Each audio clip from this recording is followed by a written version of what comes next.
This lesson corresponds to notes that we've done, lesson 6.4.1, factoring out the GCF. So first let me show you an example and then I'll talk about how we might use this. In this I have a polynomial, it's a trinomial, there's three terms. It's not in standard form because these don't go in descending order of degree. So when I do put my final answer together, I do need to make sure it's in standard form. And so this is a fifth degree term, this is a cubic or third degree term, this is a quadratic term. All right, so what I'm gonna look for in the first step is just my coefficients, my numbers. Is there any number that they all have in common?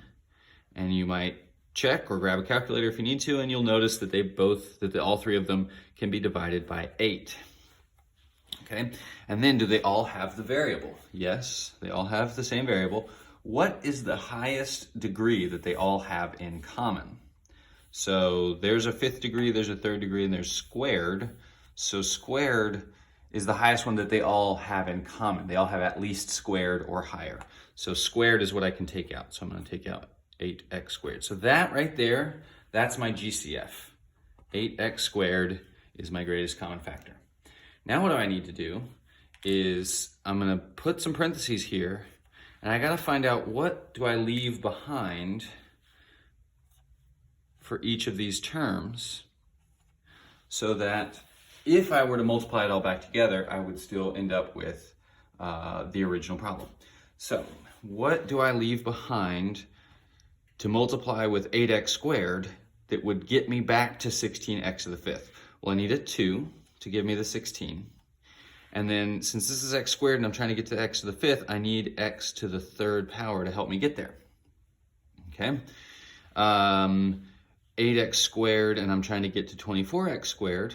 On this one, for the 8 to get up to 24, I need a positive 3, so I'm gonna say plus 3. But x squared doesn't need any other x's to get to x squared, so that's it for that term. And lastly, I have 8x squared and I'm trying to get to negative 80x cubed. So 8 times what gives me negative 80?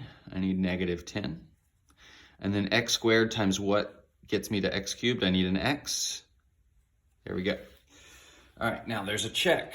To do the check, we take this and we multiply it back in to see if it gets us our original problem.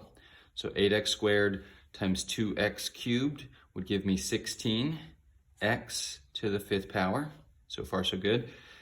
8x squared times positive 3 would give me positive 24x squared. Okay, also checks out.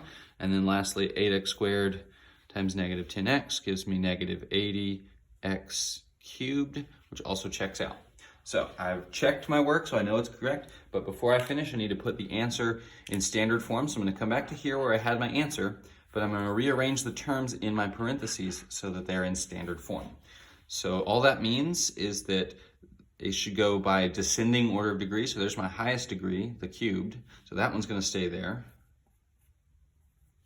But then this has a higher degree because it's technically the first degree.